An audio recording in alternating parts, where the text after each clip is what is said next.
अस्सलाम वालेकुम pre KG 2। मैं हूं आपकी टीचर ज़ारा। अपना सबक शुरू करने से पहले हम पढ़ते हैं बिस्मिल्लाह। मेरे साथ पढ़ें बिस्मिल्लाहिर्रहमानिर्रहीम। ये है हमारा प्री केजी 2 उर्दू का लेसन। ये है हमारा उर्दू का लेसन। उर्दू के लेसन में आज हम हर्फ पढ़ेंगे आइन। ये कौन सा हर्फ है प्री केजी 2? ये है आइन। आइन से ऐनक, आइन से अली, आइन से औरत, आइन से इमारत। प्री केजी 2 मैं अब आपको बताऊंगी कि हम आइन कैसे लिखेंगे।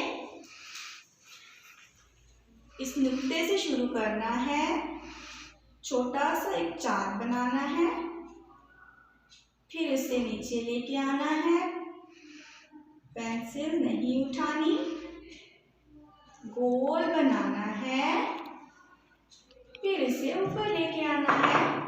ये है आइन। आइन की आधी शक्ल होती है।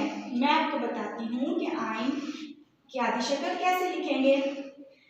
इस नुक्ते से शुरू करना है, छोटा चांद बनाना है, फिर उसको लाइन पर लेकर आना है। ये है आइन की आधी शक्ल।